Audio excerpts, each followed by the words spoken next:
Welcome back. మొన్న ప్రధాని వ్యాఖ్యలు తెలంగాణలో అడవులపైకి బుల్డోజర్లు హామీలను కాంగ్రెస్ విమర్శించింది. అవినీతిలో కర్ణాటక నంబర్ 1 ఉంది, వక్ఫ్రులను కాంగ్రెస్ స్వార్థానికి వాడుకుంది అని చెప్పేసి ఏవైతే వ్యాఖ్యలు చేశారో అవి నిన్న కొత్త ప్రభాకర్ చేసినటువంటి వ్యాఖ్యలు ముఖ్యంగా బిల్డర్లు పారిశ్రామికవేత్తలు ప్రభుత్వాన్ని పడగొట్టాలంటున్నారు. ఒక విధంగా చెప్పాలంటే దుమారం రేపినటువంటి సిచ్యువేషన్ కనిపిస్తోంది, రాజకీయ దుమారం రేపినటువంటి పరిస్థితి. దీనికి కాంగ్రెస్ నేతలు కూడా అటు కౌంటర్ ఇచ్చినటువంటి సిచ్యువేషన్ మనం చూసాం. వీటన్నింటి నేపథ్యంలో నిన్న సిఎల్పి భేటీ, ఈ భేటీలో మంచి చేస్తున్నాం, ప్రజలకు చెప్పాల్సినటువంటి బాధ్యత ఉంది, ప్రజల్లోకి వెళ్ళండి, నేటి నుంచి జూన్ 2 వరకు నియోజకవర్గాల్లో తిరగండి, వచ్చే నెల 1వ తేదీ నుంచి నేను కూడా ప్రజల్లోనే ఉంటాను అని చెప్పేసి సీఎం అనడము. అదేవిధంగా మొన్న ప్రధాని చేసినటువంటి వ్యాఖ్యలకు ముఖ్యంగా ఈ కులగణన ఏదైతే ఉందో అది బీజేపీకి మరణశాసనం లాంటిది, సో అందుకోసమే కావాలనే విమర్శలు చేస్తున్నారు అని కౌంటర్ ఇచ్చేటువంటి ప్రయత్నం చేశారు.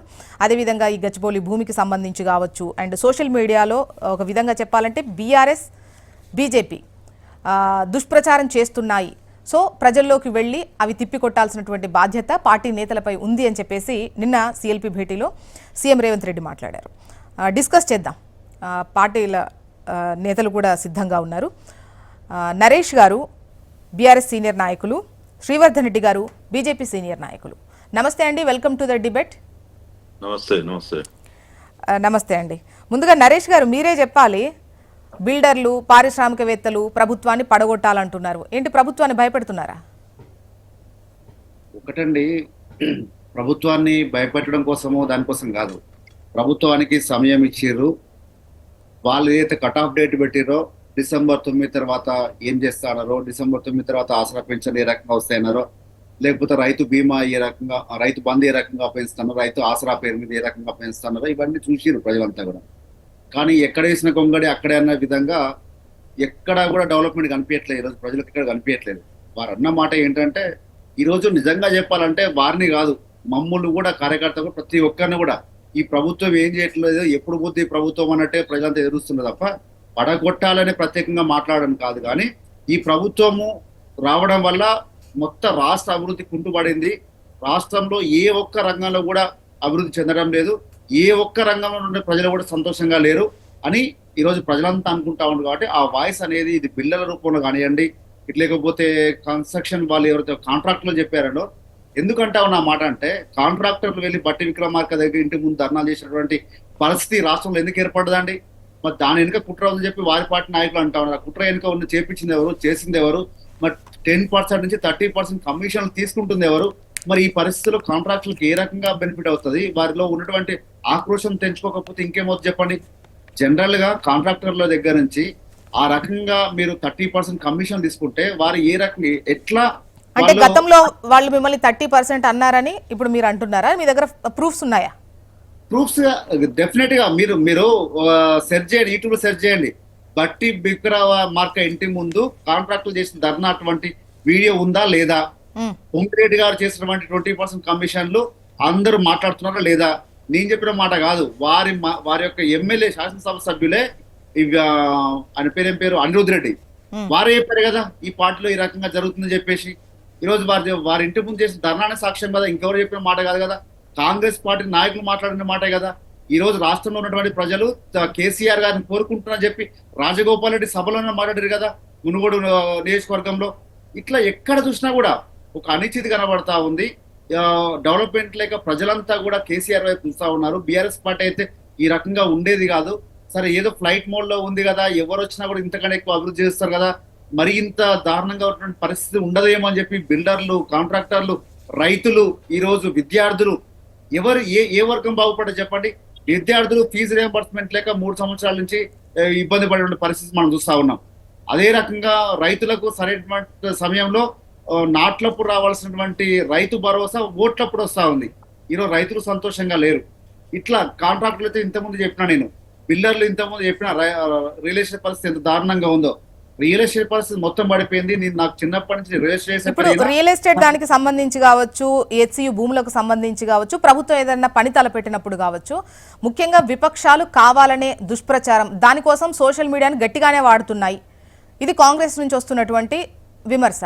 ఈవెన్ ఈ మధ్య కాలంలో రియల్ ఎస్టేట్కు సంబంధించి మాట్లాడినట్టయితే భూములకు సంబంధించే ప్రస్తావన వచ్చినప్పుడు మేము వచ్చిన తర్వాత ఏదైతే ఒక ఇంచు కొన్నా కూడా వెనక్కు తీసుకుంటాం, అంటే పర్టికులర్గా ఫలానా భూములకు సంబంధించి చేసిన వ్యాఖ్యలైనా కూడా ఓవరాల్గా నెక్స్ట్ వచ్చేది వేరే బీఆర్ఎస్ఏ వస్తుంది, ఒకవేళ వస్తే మళ్ళీ మన భూములు వెనక్కిపోతాయేమో అని చెప్పేసి కొనుగోలు చేయకుండా ఉండేటువంటి పరిస్థితి, పరిశ్రమలకు మళ్ళీ రావాలన్నటువంటి ఆలోచన పోయేటువంటి పరిస్థితి తీసుకొస్తున్నారు. అటువంటి విమర్శలు చేస్తున్నారు. ప్రభుత్వం పని అయిపోయింది అనేటువంటి విమర్శ చేసి రాష్ట్రానికి నష్టం తెస్తోంది బీఆర్ఎస్ అంటోంది కాంగ్రెస్. 2014లో టిఆర్ఎస్ పార్టీ అధికారం రాగానే ఇదే రేవంత్ రెడ్డి గారు కూలగొట్టడానికి డబ్బులు సంచి పట్టుకొని ఏ రకంగా ఓట్ల నోటు కేసులు ఏ రకంగా ఎక్కిరో మనం చూసినాం. కానీ ఆ రకంగా ప్రయత్నాలు అనేది టీఆర్ఎస్ పార్టీ లేదు. ప్రజల నుంచి వచ్చిన స్పందనని ఎవరైనా మాట్లాడుతా ఉన్నారు, ఎవరైనా చెప్తా ఉన్నారు.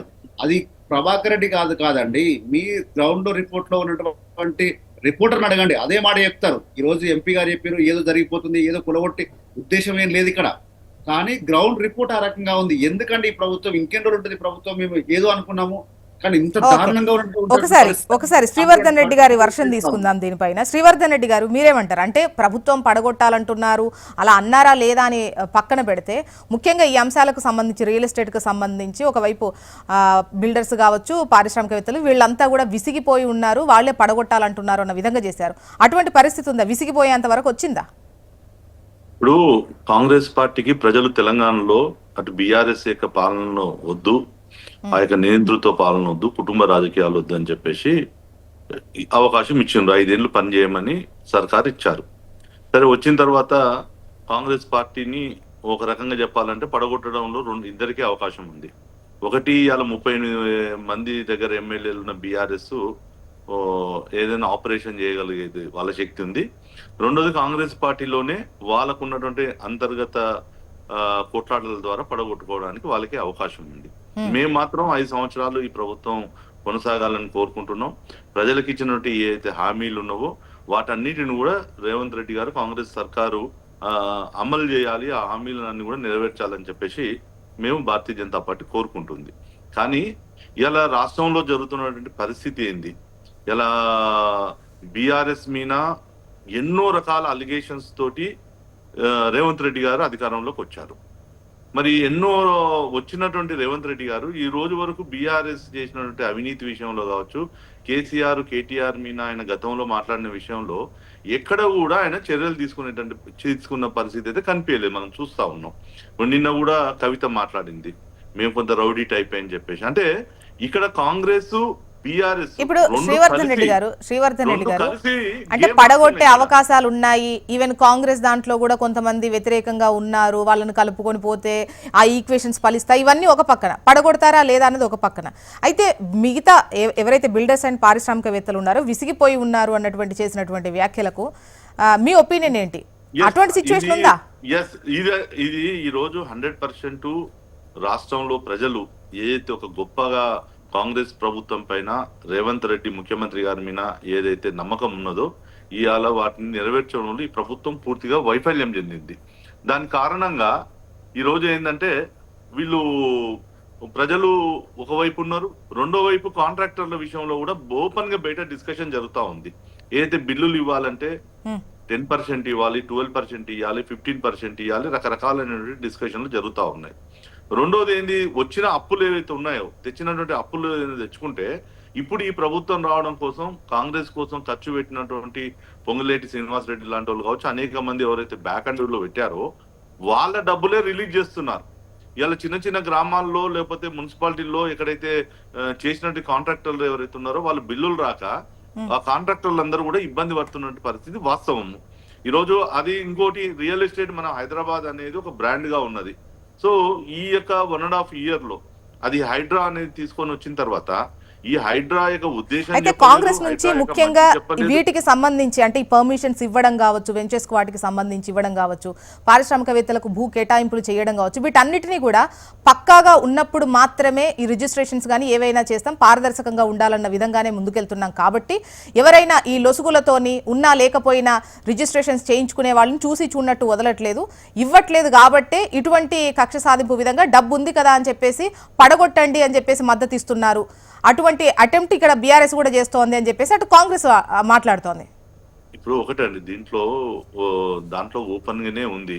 దాని కూడా పర్మిషన్లకు ఫర్ ఎస్ఎఫ్టీకి ఎంత అనేది ఫిక్స్ చేసింది అనేది ఇలా బిల్డర్స్ యొక్క మాటల్లో కావచ్చు, డిస్కషన్ లో కావచ్చు వస్తున్నాయి. ఎందుకు ఈ యొక్క కప్పం ఢిల్లీకి పంపాలి కాబట్టి మరి పంపాల్సినటువంటి కప్పానికి మరి ఎక్కడి నుంచి రావాలి అంటే రియల్ ఎస్టేట్ నుంచి కావచ్చు, లేకపోతే ఏదైనా ప్రాజెక్టుల కమిషన్ కావచ్చు, వీటి నుంచే కదా ఇలా వాళ్ళు ఢిల్లీకి కట్టాల్సిన ట్యాక్స్ ఏదైతే ఉందో యాజ్ ఎ పార్టీగా. సో ఇది జరగాల్సినటువంటి వ్యవహారం ఏదైతే ఉందో ఇది కావాలి అని అంటే ఎక్కడో ఒక సోర్స్ నుంచి చేయాల్సిన పరిస్థితి.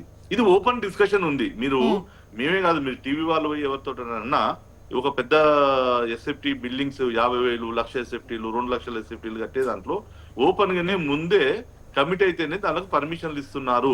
వీళ్ళు ఎంత ట్రాన్స్పరెన్సీ సిస్టమ్ చెప్పినా ఈ రోజు 10 రోజుల్లో 15 రోజుల్లో మేము ఆన్లైన్ లోనే అప్లికేషన్స్ పెడితే మేము ఇస్తామని చెప్పి ఒకవైపు చెప్తా ఉన్నా అది వాస్తవమైన పరిస్థితి లేవు.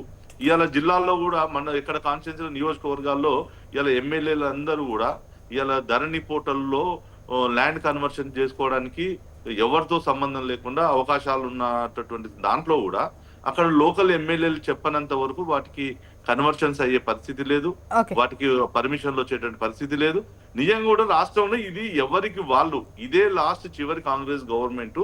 సో దీంట్లో మనం ఎంత దొరికితే అంత దోచుకుందాం అనేటువంటి ఒక మానసిక స్థితే ఉంది. కానీ ఎట్లా అభివృద్ధి చేద్దాము ఈ రాష్ట్రంలో ఈ నియోజకవర్గంలో అనేది ఇక్కడ కాంగ్రెస్ లో కనిపిస్తలేదు. మీరు నిన్న చూసిండ్రు సిఎల్పి మీటింగ్ లో కూడా ఇప్పుడు ఎక్కడైనా మాట్లాడిన దాంట్లో మన ఫ్రస్ట్రేషన్ కనిపిస్తుంది.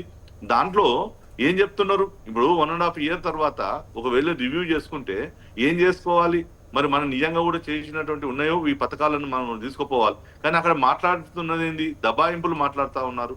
సో ఎమ్మెల్యేలు మీరు ప్రజల మధ్యలో లేరు అని చెప్పి వాళ్ళే మాట్లాడుకుంటున్నారు. ఇది మేము ప్రతిపక్షాలు మాట్లాడమే కాదు, ప్రభుత్వమే ఒకసారి కాంగ్రెస్ వర్షన్ తీసుకుందామండి. గౌరీ సతీష్ గారు కాంగ్రెస్ అధికార ప్రతినిధి, వారు కూడా జాయిన్ అయ్యారు మన డిబేట్ లో. గుడ్ మార్నింగ్ అండి గౌరీ సతీష్ గారు, welcome to the debate. And ఇప్పటి వరకు మీరు రాలేదు, సో వినుండరని అనుకుంటున్నాను. నరేష్ గారు మాట్లాడింది కానీ శ్రీవర్ధన్ రెడ్డి గారు మాట్లాడింది కానీ ముఖ్యంగా అంటే కొత్త ప్రభాకర్ గారు చేసినటువంటి వ్యాఖ్యలకు సంబంధించి బిల్డర్లు పారిశ్రామికవేత్తలు విసిగిపోయి ఉన్నారు, ప్రభుత్వాన్ని పడగొట్టాలంటున్నారు. వాటికి సంబంధించి కాంగ్రెస్ నేతలు కౌంటర్ ఇచ్చేటువంటి ప్రయత్నం చేశారు. అయితే ముఖ్యంగా రియల్ ఎస్టేట్ పరిస్థితి ఏ విధంగా ఉంది, నిజంగా సిచ్యువేషన్ ఎట్లా ఉంది అనేది మీరు చెప్పండి. మీరు దీనికి ఏం సమాధానం చెప్పుకుంటారు? శ్రీవర్ధన్ రెడ్డి గారికి, శ్రీనివాస్ గారికి, మీకు ప్రేక్షకులందరూ కూడా నమస్కారాలు తెలియజేస్తూ, ఇదే కొత్త ప్రభాకర్ రెడ్డి గారు మాట్లాడినటువంటి గతంలో మాట్లాడినటువంటి మాటలు కూడా ఒకసారి గుర్తు చేసుకోవాల్సినటువంటి సందర్భం. గతంలో 2 పర్యాయంలో అధికారంలో టీఆర్ఎస్ బీఆర్ఎస్ ఉన్నప్పుడు మా నియోజకవర్గానికి కనీసం నిధులు రాలేవు. గౌరవ ముఖ్యమంత్రి గారు రేవంత్ రెడ్డి గారు వచ్చిన తర్వాత మా నియోజకవర్గానికి మేము అడిగినటువంటి నిధులు ఇస్తామని చెప్పారు. అప్పటికంటే ఇప్పుడు మాకు యాక్సెసిబిలిటీ వచ్చింది, మేము ఏది కావాలంటే అది నిధులు ఇవ్వడానికి గౌరవ ముఖ్యమంత్రి గారు సానుకూలంగా ఉన్నారు. వారికి ధన్యవాదాలు తెలిపినటువంటి సందర్భాన్ని కూడా ఒకసారి గుర్తు చేసుకోవాల్సిన సందర్భం. దాంతోపాటు శ్రీవర్ధన్ రెడ్డి గారు ఒకసారి మనం కూడా ఒకసారి ఆలోచన చేసుకోవాలి. ఏదైతే రియల్ ఎస్టేట్ రంగం మందకోడిగా నడవడానికి రాష్ట్రంలో ఉన్నటువంటి పరిస్థితి కారణమా, ప్రపంచవ్యాప్తంగా ఉన్నటువంటి పరిస్థితి కారణమా, ఒక్కసారి మనం అందరం కూడా ఆలోచన చేసుకోవాలి.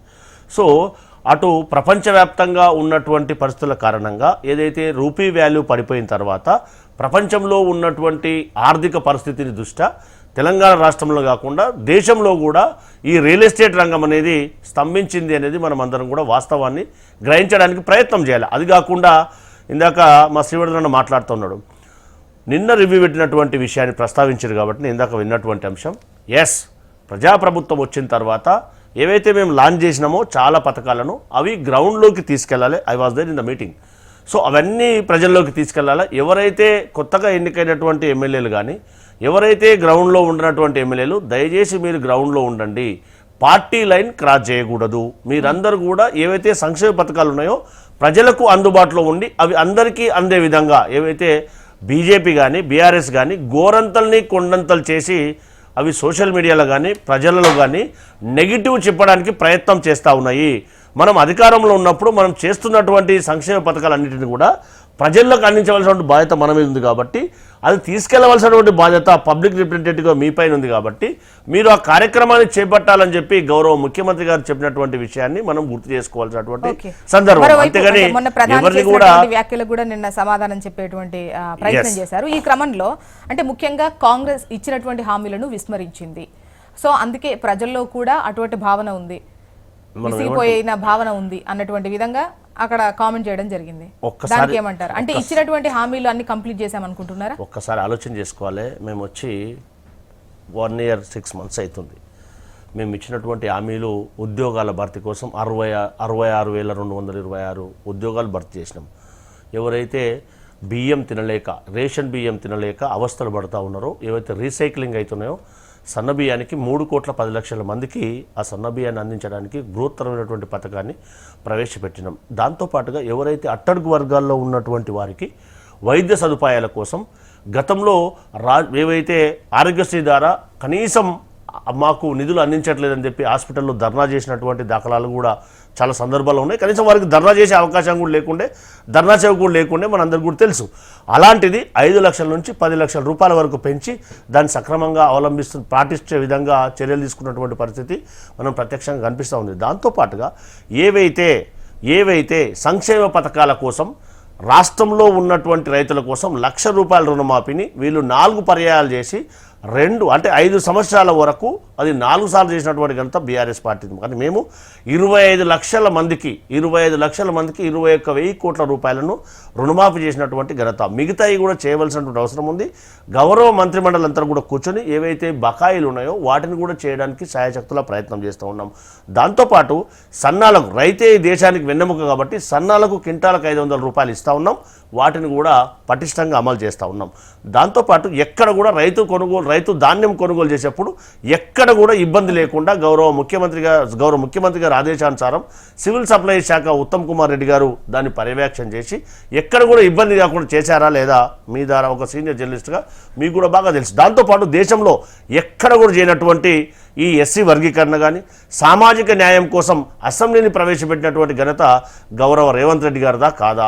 దేశంలో వీరంతా వారికంతా, అంటే కిస్సాదారి వారికింత ఆబాది అన్నట్టుగా దేశంలో ఉన్నటువంటి బీసీల కోసం 42% రిజర్వేషన్లు కల్పించి చట్టం చేసి గవర్నర్గా అమలు చేసి 9th షెడ్యూల్లో చేర్చాలని చెప్పి మేము ఇచ్చినటువంటి హామీల్లో భాగంగా ఇవి అమలు చేయట్లేదా? ఎస్, మిగతావి ఏవైతే ఉన్నాయో మాకున్నటువంటి కాల పరిమితిలో ఖచ్చితంగా వాటిని అమలు చేయడానికి శాయశక్తుల సంపద పెంచుతాం, ప్రజలకు పంచుతాం.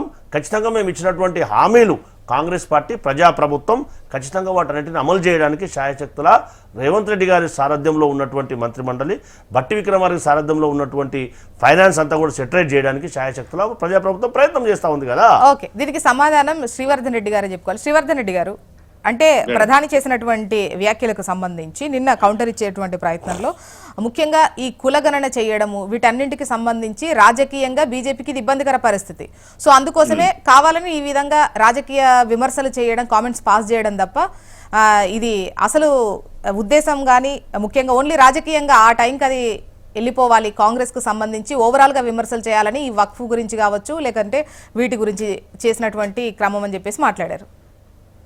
ఒకటండి, రాజకీయంగా ఎవరికి లాభం జరుగుతుందని ఈ కులగణనలు చేశారు.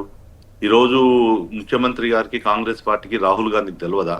ఈరోజు మేము 42% బీసీలకు రిజర్వేషన్ చేస్తామని చెప్పేసి కామారెడ్డి డిక్లరేషన్లు చెప్పిన రోజు ఇది కేంద్రంలో ఇది సుప్రీంకోర్టు 50% రిజర్వేషన్లు దాటొద్దనే విషయం వాళ్ళకి తెలియదా? ఇది కేంద్ర సర్కార్ చేయాల్సినటువంటి అంశము, కేంద్రంలో పరిధిలో ఉన్నటువంటి అంశం అని వీళ్ళకి తెలియదా? సో ఆ రోజు రాజకీయం కోసం వాడుకున్నది కాంగ్రెస్ పార్టీ. మీరు మొన్న కూడా చూశారు, మహారాష్ట్ర ఎన్నికలు జరిగేటప్పుడు రాహుల్ గాంధీని హైదరాబాద్ తీసుకొచ్చి ఈ యొక్క కులగణనకు సంబంధించినట్టు ఒక మీటింగ్ పెట్టించేసి మేము ఆల్రెడీ తెలంగాణలో మా సర్కార్ వచ్చింది, కులగణన చేస్తామని చెప్పేసి ఆ మీటింగ్ తీసుకొచ్చి ఆ మీటింగ్ షోను తీసుకొని పోయి మహారాష్ట్రలో చూపించారు.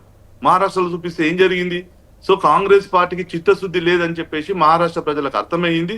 అక్కడ ప్రజలందరూ కూడా భారతీయ జనతా పార్టీకి మరి అండగా నిలబడేటువంటి లైవ్ ఎగ్జాంపుల్ అంటే శ్రీవర్ధన్ గారు కౌంట్ ఎలా వచ్చింది, ఎంతవరకు అది పక్కాగా ఉంది, ఎన్ని వివరాలు ఇచ్చారు, ఇవ్వని వాళ్ళు, ఈ లెక్కలన్నీ పక్కన పెడితే ఆ ఎన్నికల తర్వాతే కదా ఈ కులగణన చేసినటువంటి పరిస్థితి అయితే ఉంది. దాన్ని అక్కడికక్కడ వదిలేయలేదు కదా వాళ్ళు.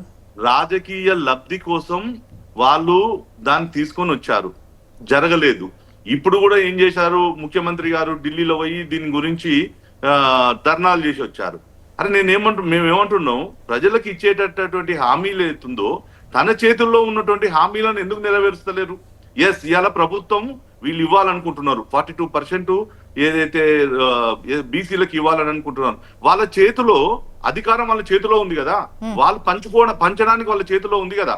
ఈ రోజు రాష్ట్ర మంత్రి మండలిలో బీసీలకు నిజంగా కూడా వీళ్ళకి ప్రేమ ఉంటే దాంట్లో డైరెక్ట్ పంచొచ్చు కదా, ఎందుకు పంచలేకపోతున్నారు? అంటే ఇవాళ ప్రతిపక్షాలు భారతీయ జనతా పార్టీ మీద ఈ నెపాన్ని తోసి వాళ్ళ రాజకీయ లబ్ధి చేస్తా ఉన్నారు. నిన్న మాట్లాడినప్పుడు కూడా అన్నారు కదా, ఈ ఎన్నికలు బీహార్ ఎన్నికల్లో మనకు ఇది లాభం జరుగుతుంది ఈ యొక్క కులగణన. వాళ్ళు ఎన్నికల లబ్ధి గురించి ఆలోచన చేస్తున్నారు కానీ నిజమైనటువంటి పేదల కోసం, పేద ప్రజల కోసం వీళ్ళు చేయాలి, వాళ్ళ యొక్క అభివృద్ధి కోసం చేయాలని చెప్పేసి ఈ 70 ఏళ్లలో కాంగ్రెస్ పార్టీ ఎన్నడూ ఆలోచన చేయలేదు. అది మైనార్టీల విషయంలో అయినా, ఇటు నరేష్ గారి దగ్గర నుంచి నరేష్ గారు అంటే ప్రజల కోసం ఈ అంటే సర్వే చేయడం కావచ్చు, ఎస్సీ వర్గీకరణకు సంబంధించి కావచ్చు, అంటే జాబ్ ఉద్యోగాల భర్తీ కావచ్చు, వీటన్నింటికి సంబంధించి రైతులకు సంబంధించినటువంటి ఈ సన్నాలకు బోనస్ కావచ్చు, కొనుగోళ్లకు సంబంధించి కావచ్చు, అంటే ఒక కమిటెడ్గా వెళ్తున్నా కూడా మిగతా అంశాలను అంటే కొంచెం టైం పట్టేటువంటి అంశాలను కూడా పదే పదే ప్రస్తావించి ఏ చిన్న పని మొదలు పెట్టినా కూడా విమర్శలు ఎక్కువ పెట్టడమే పనిగా బీఆర్ఎస్ పెట్టుకుంది. ఇప్పుడు గౌరీశంకర్ గారు మన డిబేట్లలో స్పష్టంగా చెప్పారు, మేము చేసిన పనులు గ్రౌండ్ లెవెల్ దాకా తీసుకెళ్ళాలి, గ్రౌండ్ లో ప్రజలకు చెప్పాలి, ఆ పనులు మేము నిమగ్నం అయిపోతా ఉన్నాం, చేస్తా ఉన్నాం చెప్తున్నారు. ప్రభుత్వ పరంగా మీరు చేసిన పనులు ప్రజలకు చెప్పుకోండి, మాకు అభ్యంతరం ఏం లేదు. ప్రతిపక్ష పరంగా మీరు ఏ 2 పనులు కూడా మేము ప్రజలకు తెలియజేయాలి కదా, మేము ప్రెజర్ చేయాలి కదా. మరి మా మీద కేసులు ఎందుకు, మా మీద నిర్బంధాలు ఎందుకు? మీరు చేసిన పనులు చెప్పుకోవడానికి ఇబ్బంది ఏం లేదు మాకు, మీరు డైరెక్ట్ గా వెళ్ళి చెప్పుకోండి, మాకు ఎటువంటి ఇబ్బంది లేదు, అభ్యంతరం కూడా లేదు. కానీ ప్రతిపక్ష పార్టీగా మీరు కట్ ఆఫ్ డేట్ పెట్టి చెప్పినటువంటి వాటిని మీరు చెయ్యండి అని చెప్పి ప్రశ్నిస్తే మా మీద కేసులు ఎందుకు అవుతాయి? మమ్మల్ని జైలు తీసుకుపోయి రాత్రులు డైలు ఎందుకు అట్లా రోజులు ఎందుకు ఉంచుతారు? లగచర్ల బాధ్యత చేసి 50 రోజులు రైతులు ఎందుకు ఉంచాల్సిన పరిస్థితికి వచ్చింది? మా పార్టీ కన్నడైనటువంటి కృషాంక్ గారిని కానీ, దిలీప్ కొంతం గారు కానీ, మా పార్టీ సోషల్ మీడియా కార్యకర్తలు కానీ ఎందుకు ఇబ్బంది పాలు చేస్తా ఉన్నారు? మేము అడిగిన అటువంటి అభ్యంతరకరమైన దాంట్లో భాష ఏముంది, క్వశ్చన్స్ ఏమున్నాయి? మేము ఏం చెప్తా ఉన్నాం, ప్రజలు మీరు చెయ్యనటువంటి దాన్నే చేయలేకపోతా ఉన్నారు, చేసి చూపించని చెప్పి అడుగుతా ఉన్నాం. మరి మీరు చేసిన పనులు చెప్పుకున్నప్పుడు మీరు చేయని పనులు మేము ప్రతిపక్ష పార్టీగా చెప్పడంలో అభ్యంతరం మీద కూడా వారే చెప్పాల్సిన అవసరం ఉంది. తర్వాత ఎస్సీ భూముల్లో ఏ రకంగా వాళ్ళు ఆర్డినెన్స్ చేసిర్రు, ఏ రకంగా బదలాయింపులు చేసిర్రు, చట్ట వ్యతిరేకంగా ఏ రకంగా చేసిర్రు అనేది స్పష్టంగా మేము చెప్పినాము. కేటీఆర్ గారు ప్రెస్ మీట్ పెట్టి చెప్పడం జరిగింది. దాని మీద ఒక్కరైనా స్పందించిరా? దాని మీద ఇది వారు మాట్లాడిన మాట తప్పని చెప్పి ఎవరైనా మాట్లాడిరా? లేదు, ప్రొసీజర్ ప్రకారంగా జరగలేదు. కాబట్టి వాళ్ళు ఇబ్బందులు అవుతా ఉన్నాయి. సరే, ఈ రోజు ఎస్సీ భూముల మీద మాట్లాడితే మా మీద కేసులు పెట్టారు కదా, ప్రధానమంత్రి గారు కూడా మాట్లాడారు కదా, మరి వారి మీద ఏం చర్యలు ఉంటాయి? ఈ ప్రభుత్వానికి వారి మీద ఏం చర్యలు ఉంటాయి? డైరెక్ట్ గా చెప్పారు కదా, బుల్డోజర్లు పెట్టి అడవులను మొత్తం నాశనం చేస్తా ఉన్నారు అని చెప్పారు కదా. మరి వాటి మాటలకు కూడా ఖండన ఎక్కడ ఉంది? వారి మాటలకు మరి మీరు తీసుకున్న రియాక్షన్ ఏముంది? అంటే సాధారణ పౌరునికి ఒకలాగా యాక్షన్ ఉంటుంది, కార్యకర్తలకు ఒకలాగా ఉంటుంది, లేకపోతే హోదాలో ఉన్నటువంటి వారు ఒకలాగా ఉంటున్నటువంటి ప్రభుత్వాన్ని ఇక్కడే మనం చూస్తా ఉన్నాం. దయచేసి ఇది ప్రజలకు కూడా అర్థమైతా ఉంది కాబట్టి మీడియా ద్వారా కూడా దీని మీద విస్తృతమైన చర్చ చేయాల్సిన అవసరం ఉంది. నెక్స్ట్ ఇంకొక మాట, నరేష్ గారు, మీ టైంలో ప్రధాని గత బీఆర్ఎస్ ప్రభుత్వాన్ని విమర్శల పాలు విమర్శించినప్పుడు అట్లనే మీరు మిగతా వాళ్ళని ట్రీట్ చేసినట్టే ప్రధానిని ట్రీట్ చేశారా? ఎస్, ఇక్కడ మేము ఎవరిని కూడా సోషల్ మీడియా పరంగా ఎవరిని ఇబ్బంది పెట్టలే కదండి. కంపేర్ చేయండి, నేను చెప్పిన మీరు కంపేర్ చేయండి, గ్రౌండ్ లోకి వెళ్ళి రిపోర్ట్ తీసుకోండి. ఎంత మంది మీద కేసులు ఉన్నాయి, ఎంత మంది మీద కేసులు పెట్టారు? నరేష్ అన్న ఒక్కదాని నరేష్ గారు ఒక్క క్వశ్చన్ అడుగుతారంట. 2 పర్యాయాలు మా నరేష్ అన్న సమాధానం చెప్పాలి. కొట్లాడి సాధించుకున్న తెలంగాణలో ధర్నా చేకుని ఎత్తేసినటువంటి ఘనత ఎవరిదో? రెండో ప్రశ్న, ఎక్కడికైనా గౌరవ మంత్రులు కానీ, కేటీఆర్ కానీ, కేసీఆర్ గారు కానీ వెళ్ళినప్పుడు ఎక్కడికక్కడ నిర్బంధం చేసిండ్రా లేదా? 2 ప్రశ్నలు. ఇవి కాకుండా మాట్లాడితే ఎవరేం చేయలేరు. చెప్పండి Please. నరేష్ గారు ఒక మాట చెప్తా. హైడ్రా పేరు మీద మూసి సుందరీకరణ చేస్తా అన్నది first 20 kilometres. My question is once, your answer is once. చెప్తే వినండి. పరిశీలించిన ఎక్కడ నల్గొండ చిట్యాల, కానీ అక్కడ నిర్బంధం చేసిన ఎవరు మాజీ ఎమ్మెల్యే నిర్బంధించారు మీరు. ఇంతకంటే దారుణం ఇంకేం కావాలండి? నేను అడిగిన ప్రశ్న అయితే మా నరేష్ సమాధానం ఒకటి చెప్తున్నాను మేడం. నేను నిర్బంధాల గురించి చెప్తా ఉన్నాను. అదే నేను ఏం చెప్తున్నానంటే ఒక దగ్గర పరిశీలించింది, ఒక దగ్గర అక్కడికి వెళ్ళినా సరే అక్కడ మా ఎమ్మెల్యే అందరినీ కూడా నిర్బంధించారు. ఓకే, ఒకటి నరేష్ గారు ఒక్క నిమిషం. గౌరీ సతీష్ గారు, ఖచ్చితంగా మీరు ఏం చేస్తున్నారో ప్రజల్లోకి వెళ్ళి చెప్పాల్సినటువంటి అవసరం ఉంది. సో నిన్న కూడా మంచి చేస్తున్నాం, మౌనం వద్దు, ప్రజల్లోకి వెళ్ళి చెప్పండి. ఓకే, ఈవెన్ ప్రతిపక్షాలు కూడా మీరు ఏవైతే హామీలు ఇచ్చారో చెయ్యనప్పుడు మేము కూడా వెళ్ళి చెప్పాలి కదా, దాన్ని దుష్ప్రచారం ఎలా అంటారు అనేది వాళ్ళ క్వశ్చన్. ఒక చిన్న బ్రేక్ తర్వాత మీ గౌరీ సతీష్ గారు చెప్పాలి. అంటే మీరు చేస్తున్నవి ప్రజల్లోకి వెళ్ళాలి, చెప్పాలి, మంచి చేస్తున్నాం అంటున్నారు. సో విపక్షాలు కూడా మీరు ఏదైతే హామీలు ఇచ్చారో చెయ్యనివి మేము చెప్తామంటున్నారు, బట్ చెప్పిన వాటిని మీరు దుష్ప్రచారం అంటున్నారని విపక్షాలు అంటున్నాయి. మేము ఏమంటున్నాం అంటే ఇందాక మా శ్రీవర్ధన్ చెప్పినట్టుగా 70 ఏళ్ల సంది కాంగ్రెస్ పేదల కోసం ఏం చేయాలంటే నేను 5 చెప్తాను. వాళ్ళ 2 క్వశ్చన్స్. మేము ఎస్సీలకు భూములు పంచినాం, బ్యాంకులను జాతీయం చేసినాం, చాలా ప్రభుత్వ రంగ సంస్థలను ఏర్పాటు చేసినాం. దాంతోపాటుగా ఎవరైతే అట్టడుగు వర్గాల్లో ఉన్నటువంటి రైతుల కోసం 71,000 కోట్ల రూపాయలను యూపీఏటీలో రుణమాఫీ చేసినటువంటి ఘనత కాంగ్రెస్ పార్టీది. మరి భారతీయ జనతా పార్టీ 2 పర్యాయాల అధికారంలోకి వచ్చిన తర్వాత నల్లధనాన్ని తెచ్చి గరీబుల అకౌంట్లో 15 లక్షల రూపాయలు వేస్తామని చెప్పారు. గరీబుల అకౌంట్లో మరి ఆ నల్లధనాన్ని తెచ్చి ఎంతమంది అకౌంట్లు వేసారో భారతీయ జనతా పార్టీ సమాధానం చెప్పాలి. దాంతోపాటు ఎన్నికల స్టంట్ గురించి మాట్లాడారు భారతీయ జనతా పార్టీ మా అన్న మన శ్రీవర్ధన్ రెడ్డి గారు. ఒక్కసారి సమాధానం చెప్పాలి. ఎన్నికల ముందు రేపు ఎలక్షన్ అనగా లేకపోతే ఎన్నికల కోడ్ ఒక దగ్గర ఉంటే ఇంకో స్టేట్లో పోయి సెంటిమెంటల్గా ఎవరు దాన్ని ఉపయోగించుకుంటారో ఒక్కసారి యావత్ భారతదేశం అంతా తెలుసు. మనం కూడా ఒకసారి గుర్తు చేసుకోవాలి. ఫర్ ఎగ్జాంపుల్ ఢిల్లీలో ఎలక్షన్ జరుగుతూ ఉంటే 2 రోజుల తర్వాత ఎలక్షన్ ఉన్నాయంటే పోయి ఏ విధంగా చేశారో ఒక్కసారి ఆలోచన చేయాలి. దాంతోపాటుగా మీకు మహారాష్ట్రలో ఎలక్షన్ రోజు 1 డే బిఫోర్ పోయి ఎక్కడ స్నానం చేసి ఏ విధంగా దాన్ని స్టంట్ చేశారో మనం ఆలోచన చేసుకోవాలి. వారు ఏదైతే మాట్లాడుతూ ఉన్నారో చిత్తశుద్ధి బీసీల పైన మాకు లేదంటారు కాంగ్రెస్ పార్టీ పట్ల. దేశంలో 10 సంవత్సరాలకు ఒకసారి జరగవలసినటువంటి జనగణన ఎందుకు జరగలేదు? కానీ ఈ టర్మ్ లోనే కాంగ్రెస్ నుంచి గట్టిగా వినిపిస్తోంది రిజర్వేషన్స్ అని. అంటే గతంలో అధికారంలో ఉన్నప్పుడు ఎందుకు ఇది ఇంత ముఖ్యమని అనిపించలేదు? ఎందుకు అంటే గతంలో ఉన్నటువంటి కాంగ్రెస్ సారథ్యం, ఇప్పుడున్నటువంటి కాంగ్రెస్ సారథ్యం, ఇప్పుడున్నటువంటి రాహుల్ గాంధీ గారి యొక్క ఆలోచన విధానానికి అనుగుణంగా ఖచ్చితంగా ఎవరెంతో వారికంతా అధికారాన్ని కల్పించాలన్న ఉద్దేశంతో నేను కావడం ముఖ్యం కాదు, నన్ను నమ్ముకున్నటువంటి కాంగ్రెస్ పార్టీ శ్రేణులు కావాలనేది రాహుల్ గాంధీ గారి యొక్క ఉద్దేశం. దాంతో పాటు ఎక్కడైతే ఒకటే క్వశ్చన్ మాట్లాడుతురు నేనంటుండా రాహుల్ గాంధీ కన్యాకుమారి నుంచి ఇక్కడ వరకు యాత్ర చేసిండ్రు, దేశం అంతా ప్రజలు అర్థమైంది, ఏ జనాభా ఎంత ఉందో ఆయనకు మొన్ననే 50 ఏళ్ల తర్వాత ఆయనకు ఈ దేశ భౌగోళిక పరిస్థితులు అర్థమైనాయి కదా. ఆ తర్వాతనే తెలంగాణ ప్రభుత్వం వచ్చింది కదా. మరి ఎందుకు మీరు ఈ బీసీ యొక్క నినాదం గురించి చెప్తున్నారు కదా, ఎందుకు ఈయన ఇంప్లిమెంటేషన్ చేయలేదు? మీరు అదొకటి సమాధానం చెప్పండి. ఒకటి గుర్తుపెట్టుకోవాలా మా అన్న, గతంలో ఇక్కడ ఉన్నటువంటి ఒక స్టేట్ క్వశ్చన్, నా క్వశ్చన్ నేను 100% సమాధానం చెప్తా. ఇక్కడ ఉన్నటువంటి భారతీయ జనతా పార్టీ ఎన్నికల ముందు బీసీ ముఖ్యమంత్రి అని చెప్పింది కదా, ఇక్కడ ఉన్నటువంటి బీసీ అధ్యక్షుని తీసి ఎవరు చేంజ్ చేసిండ్రు, ఎందుకు చేంజ్ చేసిండ్రు? ఆ సమాధానం చెప్పాలి కదా. భారతీయ జనతా పార్టీ ఎన్నికల ముందు ఉడావుడినా that's one question. Second thing ఏంటంటే ఎస్ బీసీల పట్ల మాకు చిత్తశుద్ధి ఉంది కాంగ్రెస్ పార్టీ కాబట్టి మా పిసిసి అధ్యక్షులను 5వ అధ్యక్షునిగా మహేష్ కుమార్ గౌడ్ని చేసినాం. దాంతోపాటుగా తెలంగాణ రాష్ట్రంలో కామారెడ్డి డిక్లరేషన్లో మేము చేసినటువంటి హామీకి అనుగుణంగా తెలంగాణ రాష్ట్రంలో గత ప్రభుత్వం టీఆర్ఎస్ బీఆర్ఎస్ అధికారంలో ఉన్నప్పుడు సమగ్ర కుటుంబ సర్వే పేరుతోటి సర్వే చేసిన తర్వాత ఆ చిట్టానంతా కూడా ఎక్కడో దాచిపెట్టి దాన్ని ఎక్కడ కూడా ప్రజలకు చెప్పలేదనేది వాస్తవం. ఇది అందరు కూడా బాగా తెలుసు. అయినా మేము వచ్చిన తర్వాత పబ్లిక్ డొమైన్లో పెట్టి ఎవరెంతో వారికి అన్ని అవకాశాలు కల్పించాలి. రాజకీయాలను కాకుండా విద్యా ఉపాధి అవకాశాల్లో కూడా బీసీలకు అవకాశాలు కల్పించాలి. దాంతోపాటు ఎస్సీ వర్గీకరణ, సామాజిక న్యాయం కోసం అసెంబ్లీని ప్రవేశపెట్టినటువంటి ఘనత కాంగ్రెస్ పార్టీదా కాదా, లేదా భారతీయ జనతా పార్టీ ఏదైతే చెప్తా ఉందో ఎక్కడన్నా బీజేపీ పాలిత రాష్ట్రాల్లో ఎక్కడన్నా సామాజిక న్యాయం కోసం అసెంబ్లీని ప్రవేశపెట్టినటువంటి ఘనత ఉందా? వాళ్ళు వచ్చిన తర్వాత బీహార్ రాష్ట్రంలో వారి సంకీర్ణం ఏర్పడిన తర్వాత బీహార్ రాష్ట్రంలో రిజర్వేషన్లను పాట్నా హైకోర్టులో క్యాన్సల్ అయినటువంటి దాఖలాలు వాస్తవమా కాదా? ఇవన్నీ కదా. ఇప్పుడు స్థానిక సంస్థల స్థానిక సంస్థల్లో బీసీ ఎజెండాతోని ముందుకెళ్తాము ఖచ్చితంగా.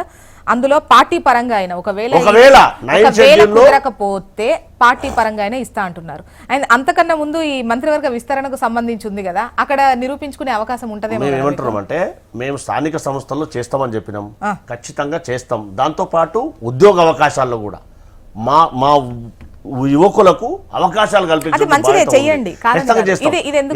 బీసీ మంత్రులలో రేషియో ప్రకారం ఇప్పటికే 30% ఉన్నారు, మారు 3 బీసీ మంత్రులు ఉన్నారు. సో అయినంత వరకు వీలైనంత వరకు ఇప్పుడు కూడా రాబోయే క్యాబినెట్లో 2 బీసీ మంత్రులు వచ్చే అవకాశాలు కూడా చాలా మెండుగా ఉన్నాయి. సో ఈ మంత్రి మండలి కూడా సోషల్ ఈక్వెన్స్ సారంగా ఇప్పుడు 6 ఇవన్నీ భారతీయ జనతా పార్టీ ఎప్పుడు కూడా వాస్తవాన్ని గుర్తుపెట్టుకోవాలి. ఎక్కడన్నా బీసీలకు దేశవ్యాప్తంగా బలమైన డిమాండ్ ఉంది. బీసీ మంత్రిత్వ శాఖ ఎవరైతే బీసీ ప్రధానమంత్రి అంటున్నారు, మరి మంత్రిత్వ శాఖ ఎందుకు ఏర్పాటు చేయట్లేదు? శ్రీవర్ధన్ గారు ఇవన్నీ కదా సమాధానం చెప్పాల్సింది. జోష్న గారు ఇప్పుడు వీరు చాలా అడిగారు కదా, ఈ దేశానికి స్వయంగానే భారతీయ జనతా పార్టీ ప్రధానమంత్రి బీసీని ఒక దేశానికి ప్రధానమంత్రిని చేసింది అది భారతీయ జనతా పార్టీ. సో ఈ 70 ఏళ్ళుల్లా కాంగ్రెస్ పార్టీ తెలంగాణ ఉమ్మడి ఆంధ్రప్రదేశ్ గా ఉన్నప్పుడు ఒక బీసీని కూడా ముఖ్యమంత్రి చేయడానికి వీళ్ళకి నాయకులు దొరకలేదు. వాళ్ళు చేయడానికి వాళ్ళకు ఎక్కడ కూడా వాళ్ళకి ఆ రోజు ఆలోచన లేదు. ఇలా అధికారం కోసం ఏదైనా మాట్లాడతారు. శ్రీవర్ధన్ గారు బీసీఏ ప్రధాని అయ్యారు అంటే సరిపోతుందా? ఒకటి అంటే ప్రధాని మోదీ చరిష్మాతోని బీజేపీ లైమ్ లైట్ లోకి వచ్చిందా, లేదంటే బీజేపీ వచ్చినందుకు ప్రధానిగా మోదీ గారిని మీరు సెలెక్ట్ చేశారా అనేది కూడా ఒక క్వశ్చన్ ఉంటది కదా. నేను అవన్నీ చెప్తాను.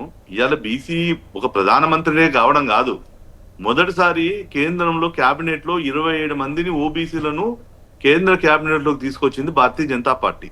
ఈ రోజు దేశంలో అనేక రాష్ట్రాల్లో ఇవాళ బీసీలను ముఖ్యమంత్రి చేసింది భారతీయ జనతా పార్టీ. ఈయన ఇంతకుముందు చెప్పాడు కదా, 5 పాయింట్లు మేము చేశాము, జాతీయకరణ చేశాము, ఇండ్లు వంచాము, భూములు వంచామని చెప్పారు కదా. ఈ యూపీఏ 2లో ఇన్ని చేశామన్నారు కదా. మోదీ ప్రభుత్వం వచ్చిన 2014 నుంచి ఇప్పటి వరకు దేశంలో 14 కోట్ల మందికి టాయిలెట్స్ లేనటువంటి పేదలకు నిర్మాణం ఎందుకు జరిగింది? ఈ రోజు దేశంలో ఉన్నటువంటి పేదలకు 5 కోట్ల మంది పేదలకు ఇల్లు లేనటువంటి పేదలకు నరేంద్ర మోడీ ప్రభుత్వం వచ్చిన తర్వాతనే వాళ్ళందరికీ ఇచ్చింది. ఇవాళ మోదీ గారు ఏది చేసినా మా సిద్ధాంతమే అంత్యోదయ, అత్యధికంగా వెనుకబడినట్టు వర్గాల యొక్క అభివృద్ధి, మనుషులు కావచ్చు, ప్రాంతాలు కావచ్చు, వాటి అభివృద్ధి అనేది భారతీయ జనతా పార్టీ యొక్క సిద్ధాంతం. కాబట్టి మేము వెనుకబడిన వర్గాల గురించి వెనుకబడిన పని చేస్తా ఉన్నాం. రెండోది నేనేమంటుండే, ఈయన మీరు మాట్లాడినరు బీసీని ముఖ్యమంత్రిని చేస్తామని చెప్పారు, ఎందుకు బీసీని తీసిండ్రని. ఇప్పుడు పొలిటికల్ రాజకీయంలో ఎక్కడైనా కూడా ఇలా రేవంత్ రెడ్డి గారు ముఖ్యమంత్రి అయ్యారు, తర్వాత పిసిసి ప్రెసిడెంట్ ఎవరు తీసుకొచ్చారు? బీసీని ఒక ఆయన తీసుకొచ్చారు. పొలిటికల్ ఈక్వేషన్స్ ఏముంటాయి? మేము జాతికి బ్రదర్ వినండి, అంటే రాజకీయాల్లో మేము ఇక్కడ తెలంగాణలో మాకు అధికారం ఇస్తే ఒక బీసీని ముఖ్యమంత్రి చేస్తాం అన్నప్పుడు ఇక్కడ రాజకీయంగా ఎవరు ఉండాలి అనేది పార్టీ నిర్ణయం తీసుకున్నది.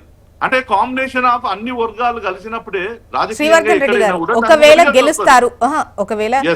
గెలుస్తారు, సీట్లు వస్తాయి పక్కాగా. అందులో గనక మెజారిటీ ఆఫ్ ఓసీ ఉన్నారనుకోండి, అప్పుడు కూడా మీరు బీసీని చేసేటువంటి ప్రతిపాదన వచ్చేది కాదేమో. మీ ఈక్వేషన్స్ ఫలించి ఉండుంటే గనక అది అంటే మీరు మాట ఇచ్చేవారే కాదేమో అనిపిస్తోంది. అట్లెందుకు కాదు, దేశంలో ఈ రోజు హర్యానాలో ఒక ముఖ్యమంత్రిని యంగ్ అతన్ని సామాజిక వర్గాలకు సంబంధించిన వ్యక్తిని చేశాం, బీహార్ లో చేశాం, అనేక రాష్ట్రాల్లో మేము చేశాం. మేము భారతీయ జనతా పార్టీని సామాజికమైనటువంటి అంశాల్లో దేశంలో వీళ్ళు కాంగ్రెస్ పార్టీ ఎప్పుడు కూడా వాళ్ళు only one line. Bharatiya Janata పార్టీలో ఉన్నటువంటి ఎమ్మెల్యేలలో మెజార్టీ ఎమ్మెల్యేలు బీసీ లీడర్స్, బీసీ ఎమ్మెల్యేలు. దాంతో పాటుగా అక్కడ బీఆర్ఎల్పీ లీడర్ ఎవరో ఒక్కసారి మా శ్రీవర్ధన్ సమాధానం చెప్పాలి. సార్ నేను అదే బీజేపీ చెప్తున్నా. ఎల్పీ లీడర్ ఎవరో అదే- సమాధానం చెప్పాలి. సో చెప్తా ఇదంతా అంటున్నా. కదా వాస్తవాన్ని బిఎల్పీ లీడర్ కూడా అయినటువంటి వాళ్ళు ముఖ్యమంత్రిని చేస్తామంటే ఎట్లా కరెక్ట్ అన్నా? ఓకే నరేష్ గారు, నరేష్ గారు, ఈ సమాజం అంతా శ్రీవర్ధన్ కూడా గారు, మళ్ళీ గుర్తిస్తుంది మీ కదనే. వర్షన్ తీసుకుంటాం. పార్టీ Please, అధ్యక్షుడు please. లేరు, బిఎల్పీ లేరు, ఎట్లా కరెక్ట్ అవుతుందన్నా? ఓకే జోష్న ప్లీజ్ ఒక్క నిమిషం నరేష్ గారి వర్షన్ తీసుకుందాం. ప్లీజ్ ప్లీజ్ నరేష్ గారు చెప్పండి. సంతోషం మీ వాయిస్ నాకు క్లియర్ ఉందండి. Yeah. క్లియర్, డన్ డన్, మాట్లాడండి. ఇప్పుడు శ్రీవర్ధన్ గారు ఏం చెప్పారు, మాకు గొప్ప విషయము, మాకు బీసీ ప్రధానమంత్రి ఉన్నారు, బీసీ సమస్యలు అసలు ఏమి ఉండవని చెప్తా ఉన్నారు. ఈ 11 సంవత్సరాల కాలంలో బీసీలకు మంత్రి శాఖ పెడతా అంటే ఏ నాయకుడు అడ్డుపడ్డాడు? బీసీ ముఖ్యమంత్రి, బీసీ ప్రధానమంత్రి కదా. మన బీసీలకు మంత్రిత్వ శాఖ ఎందుకు లేదు కేంద్రంలో? తర్వాత ఎంబీసీలకు మంత్రి శాఖ ఎందుకు లేదు? ఎందుకు ఇప్పటి వరకు కూడా చట్టసభలో రిజర్వేషన్ లేవు? నీ ప్రతిపక్ష నాయకుడేమో బీసీ కానటువంటి రాహుల్ గాంధీ గారేమో మేమెంతో మాకెంత, వారెంతో వారికంత అని చెప్పి వాళ్ళు రిజర్వేషన్లు ఇవ్వాలి, చట్టసభలో బిల్లు పెట్టాలని చెప్పి ప్రతిపక్ష నాయకులు మాట్లాడుతూ ఉంటే బీసీ అని గొప్పగా చెప్పుకున్నటువంటి మన ప్రధానమంత్రి గారు మాత్రం దానికి ఎందుకు అడ్డుపడతా ఉన్నారు? ఈ రోజు వరకు కూడా స్థానిక సంస్థల్లో పడినటువంటి వాటి మీద బీజేపీ వైఖరి స్పష్టం ఎందుకు చేయట్లేదు? వీటి మీద సమాధానం చెప్పాలి తప్ప మేము బీసీ ప్రధానమంత్రి ఉన్నారు, బీసీ ఓకే. జోష్న గారు, శ్రీవర్ధన్ గారు ఇలా మాట్లాడండి. ప్రతిపక్ష చెప్పండి. నాయకునికి ఈ దేశం కలిసి ఉండడం ఇష్టం లేదు.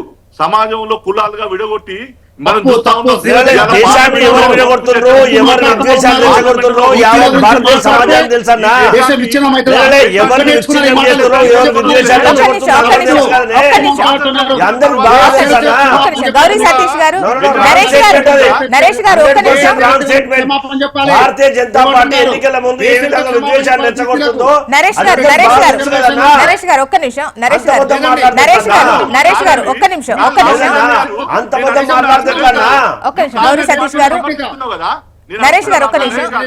నేను అడుగుతున్నా నరేష్ గారిని, ఆ. కాంగ్రెస్ పార్టీని సమర్థిస్తున్నావు కదా? క్షమాపణ చెప్పాలి, హైదరాబాద్ లో శ్రీవర్ధన్ గారు. కాదు, కాంగ్రెస్ పార్టీని సమర్థిస్తున్నావు ఓ, కదా? కాంగ్రెస్ పార్టీ కాదన్నా, ఒక భారతీయుడిగా సమర్థించడమే. నరేష్ గారు అనుకున్నారు రాష్ట్ర ప్రతిపక్షం అనుకున్నట్టున్నారు. నరేష్ గారు రాష్ట్ర ఎందుకు ప్రతిపక్షం అంటున్నా? అనుకుని నువ్వు టిఆర్ఎస్ పార్టీలో ఉన్నావు కదా? ఒక్క నిమిషం. శ్రీవర్ధన్ గారు, శ్రీవర్ధన్ గారు, శ్రీవర్ధన్ గారు, శ్రీవర్ధన్ గారు, జోష్న గారు, శ్రీవర్ధన్ గారు ఒక క్వశ్చన్ మీకు కూడా కాదు. నరేష్ గారు, ఇప్పుడు ప్రతిపక్ష నేత అంటే రాష్ట్ర ప్రతిపక్ష నేత అనుకొని మీరు మాట్లాడారా, లేదంటే రాహుల్ గాంధీ గురించి ప్రస్తావించినందుకు మీరు ఇప్పుడు కోపానికి వచ్చారా? ఇది అంటే శ్రీవర్ధన్ గారు అంటూ మీరు దేని గురించి క్షమాపణ చెప్పమంటున్నారు? అంటే రాహుల్ గాంధీ గారు బీసీల సమస్య లేవనెత్తడం వల్ల దేశాన్ని విచ్ఛిన్నం చేయడం అంట. నేను చెప్తున్నానండి. ఒక్క నిమిషం నరేష్ గారు, ఒక్క నిమిషం నరేష్ గారు, అర్థమైంది. జనాలకు క్వశ్చన్ అర్థం కావాలి కదా నరేష్ గారు, మీ క్వశ్చన్ అర్థమైంది. ఇప్పుడు శ్రీవర్ధన్ గారు మీరు చెప్పాలి, బీసీలకు సంబంధించినటువంటి అంశాన్ని ఎత్తుకుంటే దేశాన్ని విచ్ఛిన్నం చేసినట్ట, మతాలకు సంబంధించినటువంటి అంశాలు ఎత్తుకుంటే దేశాన్ని కలిపుంచినట్ట, ఎట్లా? నేను చెప్తున్నా, వీళ్లకు నేను ఒకటే అడుగుతున్నా, 70 ఏండ్లులా ఆంధ్రప్రదేశ్, ఉమ్మడి ఆంధ్రప్రదేశ్ లో ఒక బీసీని ముఖ్యమంత్రి చేయడానికి కాంగ్రెస్ పార్టీ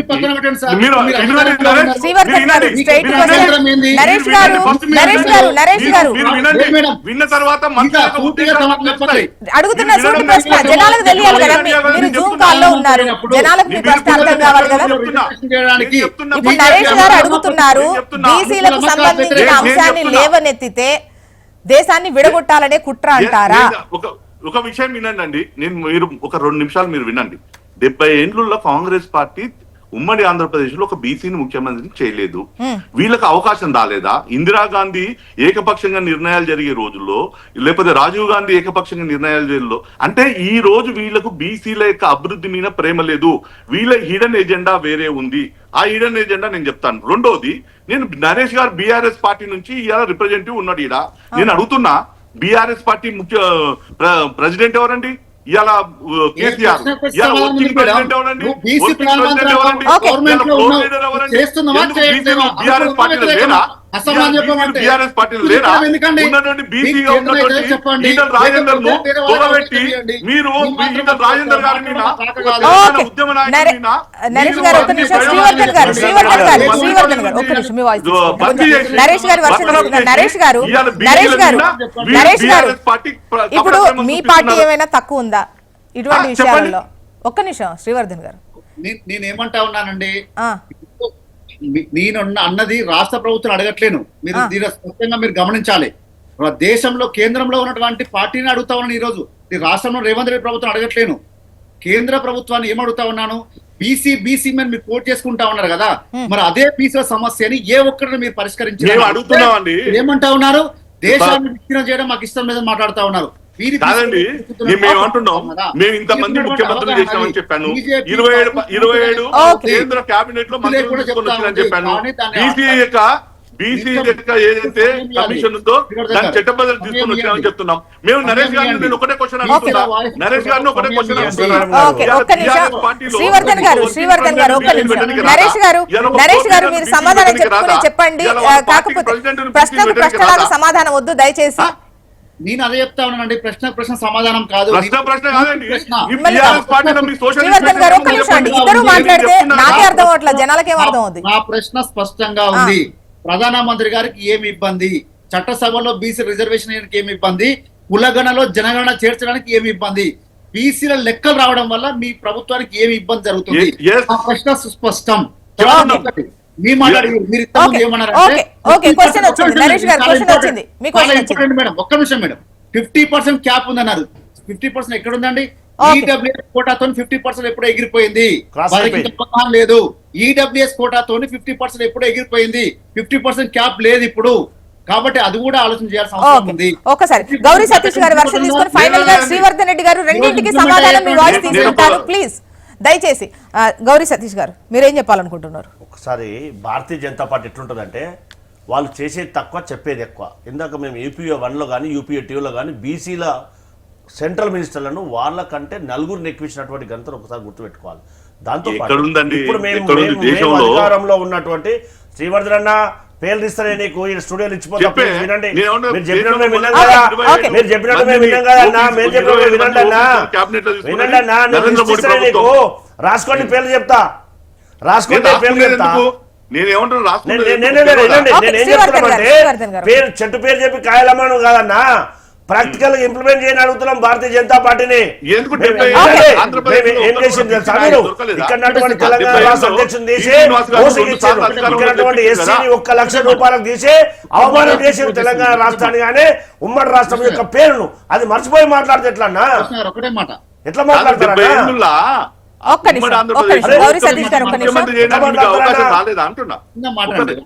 ఒక వర్డ్ నేనేమంటానంటే బీజేపీ కాంగ్రెస్ పోటీ కొట్టుకుంటా ఉన్నాయి కదా, 27 మేము ఇచ్చిన 30 మేము ఇచ్చినామని. మరి ఆ బీసీల కౌంట్ మంత్రులకేమో 27-30 స్పష్టం చేయడానికి మీకు వస్తుంది, కానీ దేశ జనాభా ఇంతుందని చెప్పడానికి మీకు అభ్యంతరం ఏంది? అది కూడా మీరు చెప్పాలి. అంతే, చిన్న డౌట్ డైరెక్ట్ గా మాట్లాడిన ఆ విషయం. నేను ఏమంటున్నా మేడం, నేను భారతీయ జనతా పార్టీ కులగణన జనగణన చేసేటప్పుడు కులగణన అంశాన్ని కూడా పరిశీలిస్తుంది అని చెప్పేసి స్పష్టంగా చెప్పింది కేంద్రం. First point. రెండో పాయింట్, మా చిత్తశుద్ధి భారతీయ జనతా పార్టీ చిత్తశుద్ధిగా ఈ రోజు అణగారిన వర్గాలు కోసం భారతీయ జనతా పార్టీ పనిచేస్తుంది. మా సిద్ధాంతమే మేము చెప్పాము, అంత్యోదయ అనేది మా సిద్ధాంతం. మేము ఒకటి అడుగుతున్నాం మిత్రుడిని నరేష్ గారిని, ఇవాళ బీఆర్ఎస్ నుంచి ఆయన రిప్రజెంటేషన్ చేస్తున్నాడు కదా, ప్రాంతీయ పార్టీ కదా. ఇవాళ కేసీఆర్ ప్రెసిడెంట్, ఆయన్నే పార్టీకి ప్రెసిడెంట్, ఆయననే ఫ్లోర్ లీడరు, ఆయననే వాళ్ళ యొక్క కొడుకే వర్కింగ్ ప్రెసిడెంట్. నేను అడుగుతున్నా, 10 సంవత్సరాలు వీళ్ళు అధికారంలోకి వచ్చిండ్రు, ఉద్యమం చేసిండ్రు, ఉద్యమంలో సమానమైనటువంటి భాగాన్ని షేర్ చేసినటువంటి ఈటల రాజేందర్ గారిని ఎదుగుతున్నాడు, ఆల్టర్నేట్ అవుతున్నాడు అని చెప్పేసి, ఒక బడుగు బలహీన వర్గాలకు నాయకత్వం వహిస్తున్నాడు అని చెప్పేసి మీరు మీ యొక్క ముఖ్యమంత్రి గారు ఆ రోజు ఆయనను బర్తరఫ్ చేసి ఆయన మీద కేసులు పెట్టి ఇబ్బందులు పెట్టింది ఈ బీఆర్ఎస్ పార్టీ కదా. నేను పార్టీలో ఇండివిజువల్ గా ఒక్కొక్క అంశాన్ని తీసుకుంటే ప్రతి పార్టీకి సంబంధించి గౌరీ సతీష్ గారు ఒక నిమిషం, అండ్ ఇప్పుడు మీ పార్టీకి సంబంధించి చేసినా కూడా వస్తాయి. ఒక్కొక్క ఇష్యూని తీసుకుంటే ప్రతి పార్టీలో కావాల్సినన్ని ఉదాహరణలు ఉన్నాయి. ఇవన్నీ పక్కన పెడితే కులగణనకు సంబంధించి మీరు జనగణన ఎలాగూ చేస్తారు కాబట్టి కులగణన ఉంటే ఎవరి లెక్క ఎంతో తేలుస్తుంది, వాళ్ళకు రావాల్సింది వస్తుంది, న్యాయం జరుగుతుంది. ఇది డిమాండ్ అయినప్పుడు సో దానికి సంబంధించి మీరు అంటే చేస్తాము చెయ్యము ఒక మంచి క్లారిటీ అనేది రావట్లేదు. సో అందుకోసమే పదే డిమాండ్ చేయాల్సినటువంటి పరిస్థితి వస్తోంది. అవునండి, నేనేమంటున్నాం, మేము చేస్తామని చెప్పాం. జనగణన జరిగేటప్పుడు కులగణన అంశం కూడా పరిశీలిస్తున్నామని చెప్పాం. కాంగ్రెస్ పార్టీ యొక్క ఇంటెన్షన్ ఏంటంటే ఇక్కడ మీరు గమనించాల్సింది, ఈరోజు మొన్న పార్లమెంటులో వక్ఫ్ చట్టంలో దేశంలో అనేక ఇబ్బందులు జరిగాయి. అది పేద ముస్లింలకు అన్యాయం జరుగుతుంది. అనేక మంది భూములు ఈ రోజు హిందువులకు సంబంధించినటువంటి భూములన్నీ కూడా వక్ఫ్ చట్టంలో దాని కారణంగా బోర్డు కారణంగా అందరు ఇబ్బంది పడుతున్నారని చెప్పేసి ఒక చర్చ చేసి దాన్ని సవరణ చేశారు. నేను మిమ్మల్ని ఒకటే అడుగుతున్నానండి, ఈ దేశానికి స్వాతంత్రం రాకముందు పాకిస్తాన్, ఇండియా అదే అందరం కలిసి ఉన్నాం, పోరాటం చేశాం. విభజన తర్వాత ఏం జరిగింది?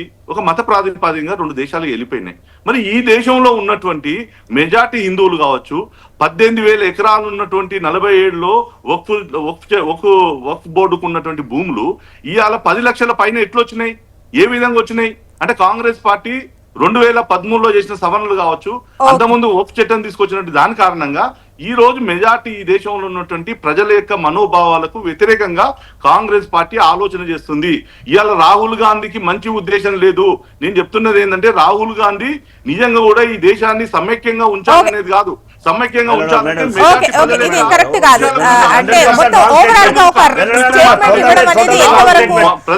భారతీయ జనతా పార్టీ ఆలోచన విద్వేషాలు రెచ్చగొట్టాలి, తీసుకొని రాజకీయం అనేది కరెక్ట్ కాదు. 2 పార్టీలు ఆలోచించాల్సినటువంటి అవసరం ఉంది. అయితే కులమా లేదంటే మతమా అన్నటువంటి ప్రాతిపదికన విమర్శలు రాజకీయంగా చేస్తే ప్రజల్లో కూడా విద్వేషాలు రెచ్చగొట్టేటువంటి అవకాశం ఉంటుంది. సో అవి కాకుండా మాట్లాడితే better. Thank you so much అండి డిస్కషన్ లో పాల్గొన్నందుకు. శ్రీవర్ధన్ రెడ్డి గారు, నరేష్ గారు అండ్ గౌరీ సతీష్ గారు, థ్యాంక్ యూ అండి. ఇది వాళ్ళ న్యూస్ అనాలిసిస్. చూస్తూనే ఉండండి హెచ్ఎం టీవీ. వార్త ఆగదు, నిజం దాగదు.